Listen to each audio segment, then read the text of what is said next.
Hello friends, welcome to home food recipes. આજે આપણે લાલ મરચાંનું tasty અને ચટપટું અથાણું પરફેક્ટ માપ સાથે કેવી રીતે બનાવવું એ જોઈશું. આ અથાણાને બનાવીને તમે બહાર જ 2 થી 3 મહિના સુધી અને ફ્રીજમાં પૂરા 1 વર્ષ સુધી સ્ટોર કરીને રાખી શકો છો. પણ આ અથાણું એટલું ટેસ્ટી લાગે છે કે હું ગેરંટી આપું છું કે 2 જ મહિનામાં એ ખતમ થઈ જશે. આનાથી પહેલાં પણ મેં આ જ રીતે લીલા મરચાંનું અથાણું બનાવવાનું પણ શીખવાડ્યું છે. પણ બંનેની કમ્પેરમાં મને લાલ મરચાંનું અથાણું વધારે ટેસ્ટી લાગ્યું છે. તો ચલો એને બનાવવાનું શરૂ કરીએ. સૌથી પહેલાં આપણે એક નાના પેનની અંદર 1 કપ એટલે કે ગ્રામમાં 140 ગ્રામ સરસિયાનું તેલ ઉમેરી દઈશું. જો એમએલમાં જોશો તો આ 200 ml જેટલું તેલ છે અને ગ્રામમાં 140 ગ્રામ છે. જો તમે ટેબલ સ્પૂનમાં માપશો તો 16 ટેબલ સ્પૂન જેટલું તેલ થાય છે. હવે આપણે આ તેલને મીડિયમ ફ્લેમ ઉપર ધુમાડો નીકળે નહીં ત્યાં સુધી ગરમ થવા દેવાનું છે. અને આ અથાણામાં તમારે સરસિયાનું જ તેલ લેવાનું છે. એનાથી અથાણાનો ટેસ્ટ ખૂબ જ સરસ આવે છે. 2 થી 3 મિનિટ પછી આપણું તેલ સરસ ગરમ થઈ ગયું છે અને તેલ ચેક કરવા માટે આપણે 4-5 રાઈના કોરિયા ઉમેરી જોઈશું તો તરત જ ઉપર આવી જાય છે, મતલબ કે તેલ સરસ ગરમ થઈ ગયું છે. તો ગેસ બંધ કરીને પંખા નીચે એને ઠંડુ થવા દઈએ. હવે અહીંયા મેં 500 ગ્રામ લાલ મરચાં લઈ લીધા છે. મરચાંને બરાબર ધોઈને મેં લૂછી લીધા છે. આ મરચાં વધારે તીખા નથી હોતા અને સ્પેશિયલી અથાણું બનાવવા માટે આનો જ્યુસ થાય છે. તો હવે આપણે એનો જે દાંડીવાળો ભાગ છે એ કટ કરીને એને આ રીતે નાના નાના ટુકડામાં કટ કરી લઈશું. બધા જ મરચાં આપણે આ જ રીતે કટ કરી લેવાના છે. અહીંયા મેં બધા મરચાં કટ કરી લીધા છે. હવે અથાણાનો મસાલો બનાવવા માટે ગેસ ઉપર એક પેન ગરમ કરવા મૂકીશું. એમાં આપણે 3 ટેબલ સ્પૂન મેથીના કુરિયા ઉમેરીશું. કપમાં આ 1/4 કપ છે અને આ કુરિયા તમને મોલ કે કરિયાણાની દુકાનમાં સરળતાથી મળી જશે. જો તમે આની જગ્યાએ મેથી ક્રશ કરીને યુઝ કરશો તો અથાણું કડવું થઈ જશે. હવે એમાં 6 ટેબલ સ્પૂન આપણે રાઈના કુરિયા ઉમેરીશું, જે આ રીતના દેખાય છે અને ગ્રામમાં 50 ગ્રામ છે. કપમાં માપશો તો અડધો કપ છે. બધી જ વસ્તુ મેઝરિંગ સ્પૂનથી જ માપીને લેવાની છે. 3 ટેબલ સ્પૂન આપણે એની અંદર વરિયાળી ઉમેરી દઈશું. કપમાં 1/4 કપ છે અને ગ્રામમાં 20 ગ્રામ છે. અઢી મોટી ચમચી એટલે કે 2.5 ટેબલ સ્પૂન આપણે સૂકા આખા ધાણા ઉમેરીશું, જે ગ્રામમાં 10 ગ્રામ છે. 1 મોટી ચમચી એટલે કે 1 ટેબલ સ્પૂન જીરું ઉમેર્યું છે, જે ગ્રામમાં 8 ગ્રામ છે. અહીંયા મેં બધા જ મેઝરમેન્ટ ટેબલ સ્પૂનના જ મેઝરિંગ સ્પૂનથી માપીને લીધા છે. હવે બધી જ વસ્તુને આપણે ધીમા તાપે સતત હલાવતા રહીને શેકી લઈશું. તમે ચાહો તો બધી જ વસ્તુને વારાફરથી અલગ અલગ પણ શેકી શકો છો, પણ એમાં ઘણો બધો સમય લાગી જાય છે, એટલે બધું જ આપણે ધીમા તાપે સાથે જ શેકી લઈશું. પણ શેકતી વખતે રાઈના કુરિયા એકદમ ઝીણા હોય છે, તો એ બળી ના જાય એ વાતનું ખાસ ધ્યાન રાખવાનું છે. તો સતત હલાવતા રહીને જ એને શેકીશું. 2 થી 3 મિનિટમાં આપણા બધા જ મસાલા સરસ શેકાઈ ગયા છે અને એમાંથી સરસ સુગંધ આવવાનું પણ શરૂ થઈ ગયું છે.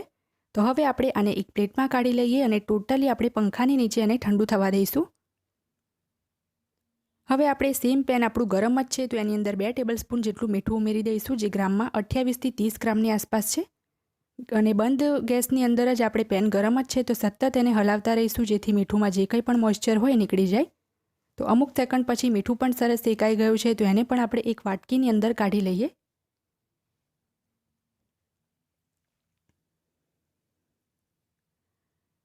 હવે અહીંયા મેં એક નાનું મિક્સર જાર લઈ લીધું છે અને મસાલા પણ આપણા ઠંડા થઈ ગયા છે, તો આપણે એને સહેજ અધકચરા રહે એ રીતે પીસી લઈશું.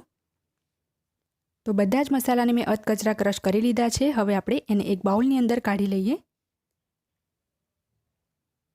જે સરસિયાનું તેલ આપણે ગરમ કરીને રાખ્યું હતું એ પણ ટોટલી ઠંડુ થઈ ગયું છે, તો એ પણ આપણે બધું જ ઉમેરી દઈશું. હવે આપણે તેલ અને મસાલાને બરાબર મિક્સ કરી લેવાનું છે.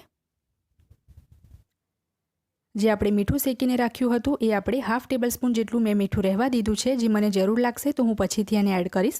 1 ચમચી હળદર ઉમેરી દઈશું. 1 ચમચી આપણે હિંગ ઉમેરવાની છે. બધું જ આપણે બરાબર મિક્સ કરી લઈશું.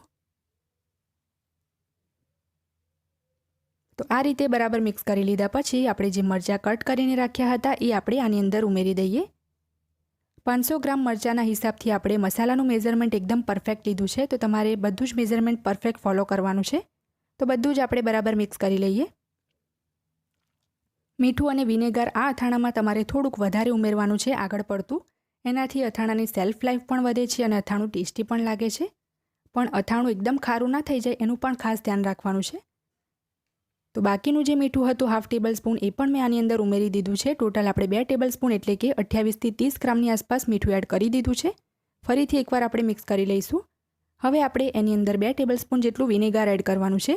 વિનેગરની જગ્યાએ તમે એક મોટા લીંબુનો રસ ઉમેરી શકો છો, પણ બજારમાં જે અથાણું મળે છે એની અંદર એ લોકો વિનેગરનો જ્યુસ કરે છે અને લીંબુના રસની કમ્પેરમાં એનાથી ટેસ્ટ પણ સારો આવે છે.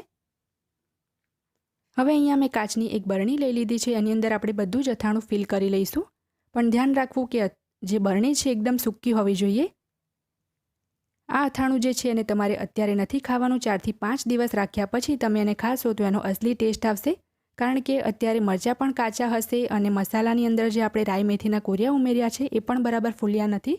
તો 4-5 દિવસ પછી મસાલો પણ ફૂલી જશે અને આપણું અથાણું પણ રેડી થઈ જશે. એકવાર તમે આ લાલ મરચાંનું અથાણું ચોક્કસ ટ્રાય કરજો. એ ખૂબ જ ટેસ્ટી લાગે છે. હવે આપણે જારનું ઢાંકણ બંધ કરી દઈએ. આ આપણું લાલ મરચાંનું અથાણું બનીને તૈયાર છે. ફ્રેન્ડ્સ, 1 અઠવાડિયા પછી હું તમને બતાવું છું કે આપણું અથાણું બની ગયા પછી કેવું દેખાય છે. તો તમે જોઈ શકો છો બધો જ મસાલો સરસ રીતે ફૂલી ગયો છે અને મરચાં પણ સરસ અંથાઈ ગયા છે. તેલ પણ આપણે જે ઉમેર્યું હતું એની જાતે જ દેખાવા લાગ્યું છે. પહેલાં જ્યારે આપણે બનાવ્યું હતું ત્યારે બિલકુલ પણ તેલ દેખાતું ન હતું, પણ મરચાં જ્યારે થોડાક સ્પ્રિંગ થઈ જાય છે ત્યારે તેલ એની જાતે જ દેખાવા લાગે છે. તો આ અથાણાને તમે મેઇન ડિશમાં શાક, રોટલી, દાળ ભાત સાથે કે થેપલા, પરાઠા કે પૂરી સાથે ખાઈ શકો છો.